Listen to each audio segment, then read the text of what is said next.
This is a podcast for you if you're finding getting noticed is proving harder than you thought. On this show, you'll discover free and effective ways to get your business recognized and understood by the people who matter to you. I interview other entrepreneurs, experts, and also share some of my experiences from over 25 years as an entrepreneur, including setting up an international public relations agency network. My name is Jim James. Welcome to the Unnoticed Show.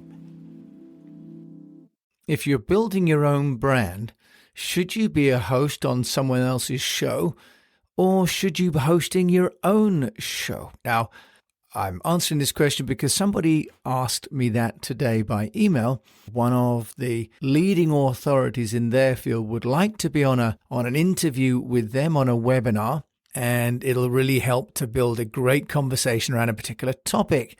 Now, the question that they've asked me is, should they host this event themselves and promote it under their own platform and their own banner, or should they work alongside an industry magazine that has an established and big readership?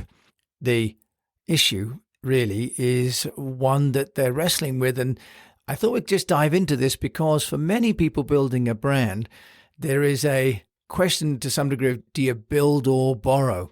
And of course, part of what we're referring to on the build or borrow is the audience itself. Now, this question came to me with some context that the person building the brand is growing their brand and they are becoming more and more of an authority, and they've managed to get somebody interested in being with them on a show, and they're debating, should they host that themselves or should they partner with a publication that has a show?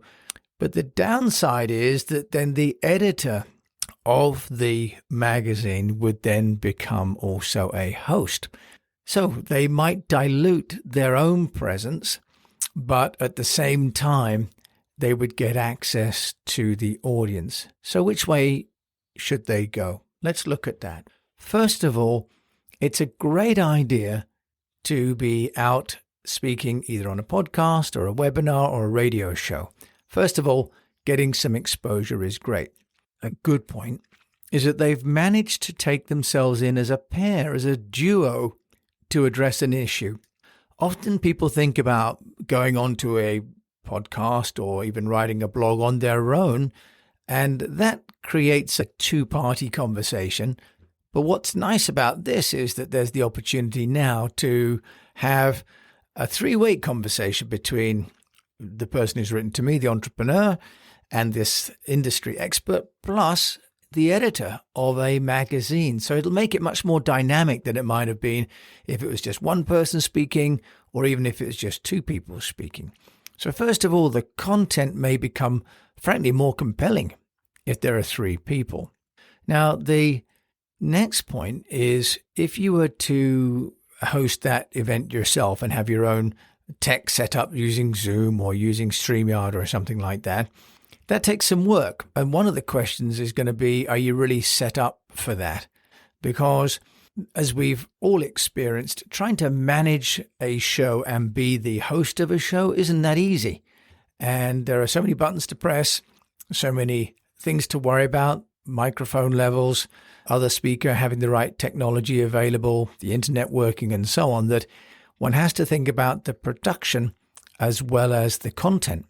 So working alongside, in this particular case, an industry magazine will give them the possibility to outsource all of that hard work. But the flip side is that the publication may claim the glory for the whole topic, and the editor could muscle in. And that would mean that the entrepreneur, you, for example, may not get as big a shout. In fact, almost by definition, if there are three of you on the show instead of two, you're going to get only a third of the mic instead of half the mic. So there's going to be a bit of a trade-off. Now, in the case of a platform that has already the production sorted out, not only the broadcasting but also the post-production, working with the publisher means that they may do a better job of the editing and the post-production, because the long tail of content which is in other words the content that exists after the event, can often be more valuable than the event itself. We're hearing more and more about how people are hosting a webinar, and actually the number of people on the webinar is not that great because of issues of scheduling, for example. But the post-event viewership is really where the numbers are coming from. So as this this entrepreneur who wrote to me said, the benefit of working with this magazine is that they'll take care of the tech and increase the potential audience. And it'll also, of course, bring the brand endorsement because this publication already has a reputation. Now, the downside for this person is that they don't get the benefit of being seen as the host, and they're not building their own brand. They're helping actually to probably build the brand of this publication. Now, the view that I have is it depends on a few different factors. One is going to be where you're at in your journey in terms of your own brand, because it could be that you invite this industry authority along to your show, but if you don't have the audience that's commensurate with the level that person is an authority, actually they're trading down, and they're probably going to be disappointed by not the conversation maybe, but they might be disappointed by the impact that you can create. Now, another aspect is that if you're trying to create the show and be the content for the show and do the post-production, there are several different pieces of work that need to take place there, and you may not have a skill set for all of those. Now, if you already have a platform in place and you've already got distribution in place, then sure, then why not go ahead and host that industry leader? And why not even go out to the journalist and the editor and invite them to be on your show? That way, then you're adding value to your own platform. But in this particular case, this entrepreneur's been running their own business now for about a year. They've done well enough for them to have these connections and people want to be seen with them, but they don't yet have the audience. They don't have the platform yet. So what I've suggested is that the partnership with this publication is a great way to go. In the same way that in the old days, we would write an article and try and get the article into a magazine rather than launching our own magazine. And actually the parallels are still there. It's not just the writing of the article, it's also the formatting, it's also the content that's around that article or that content that's around the podcast. If you have one great show, but it's in isolation, then people are not listening before and afterwards. But just like with a magazine article or a newspaper article, you're also thinking about the context that your piece is going to appear in. So the question then is, how can you start to leverage their platform for your content?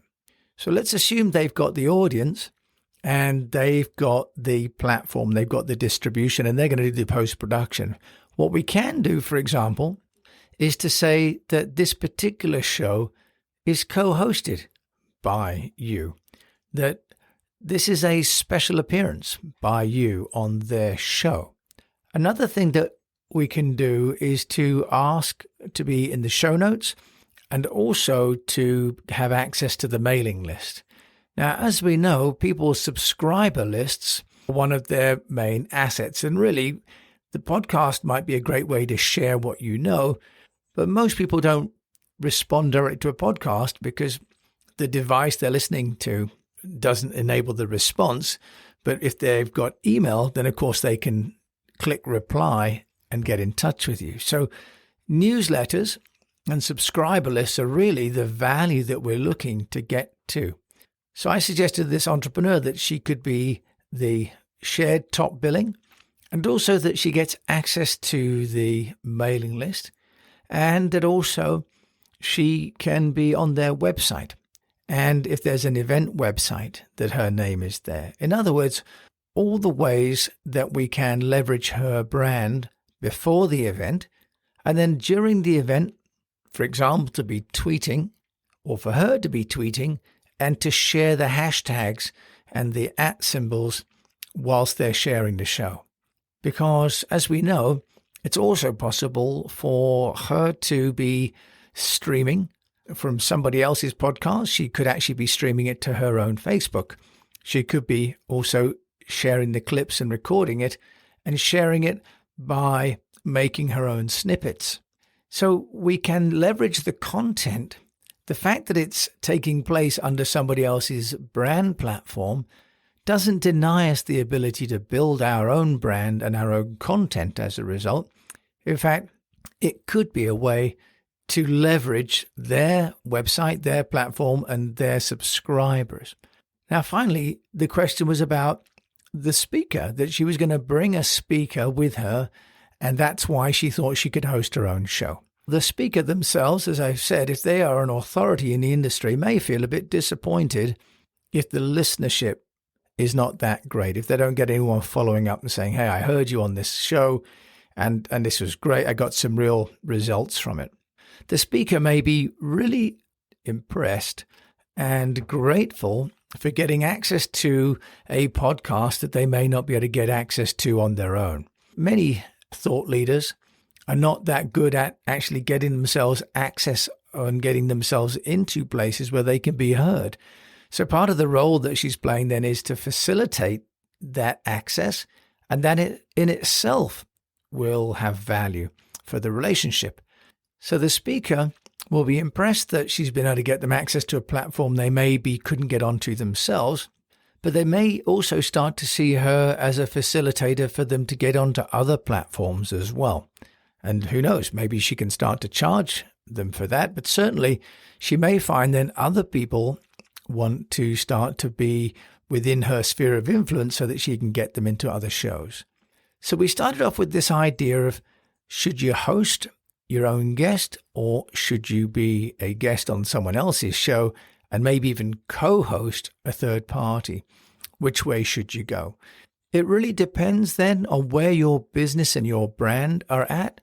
Do you have the infrastructure? Do you have the brand? Do you have the audience? And do you have the time to build that out?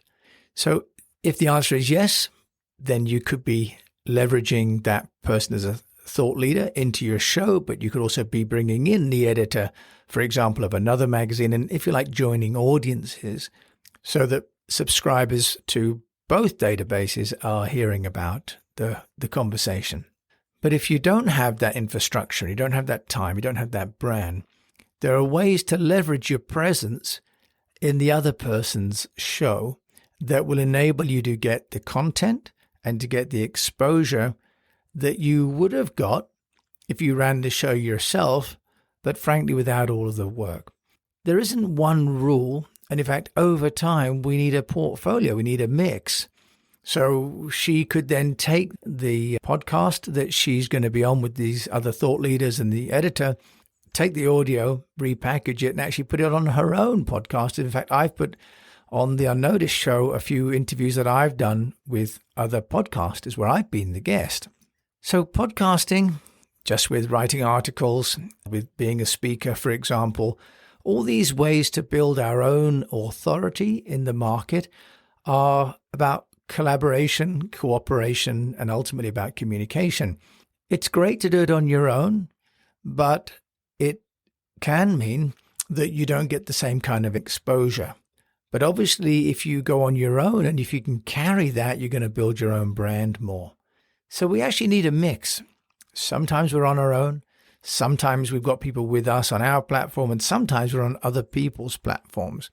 There's not one size fits all. And even the big stars, you'll hear them going on to other people's shows, whether it's for TV or podcasting or radio, because that's how networks are built and networks are maintained.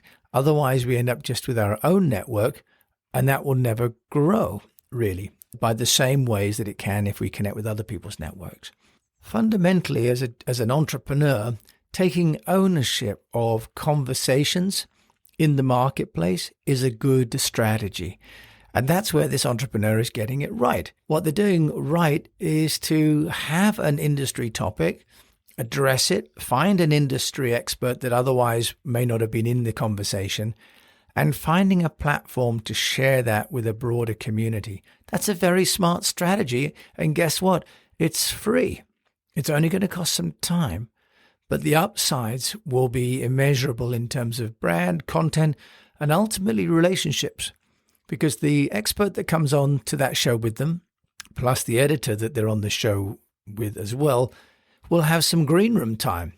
And anyone that's been at a conference knows that actually it's the people you meet when you're a speaker that are often the most valuable at a conference, rather than the speaking and the people that are in the audience. So by creating this elite community of, in this case, just 3 people, they're going to build some great authority that can be of great value to them and to their business. So I wanted to answer this specific question today. And if you've got a question that you're wrestling with, please do send it to me, jim@eastwestpr.com, because what I do for a living with my PR agency, East West PR, is I solve problems for people on how to get noticed. And sometimes it's a formula, sometimes it's a process, but in this case, it's a judgment decision weighed up against many factors. And I love to do this, and I love to try and help people to get noticed. So if you've got a problem you'd like me to answer, please do send it to me, and I will happily share my experience of over 25 years of building brands for companies and for myself so that I can help you to get noticed. Thank you so much for listening to this episode of The Unnoticed Show. I hope you enjoyed that show. Now, please write to me, jim@eastwestpr.com, and tell me the number one problem that you're facing right now so that I can serve you more. Above all, I hope that listening to The Unnoticed Show has given you more ideas and more confidence to share with the world the wonderful work that you are doing. Please do subscribe, as I've got more guests, tools, and ideas to help you get noticed for free.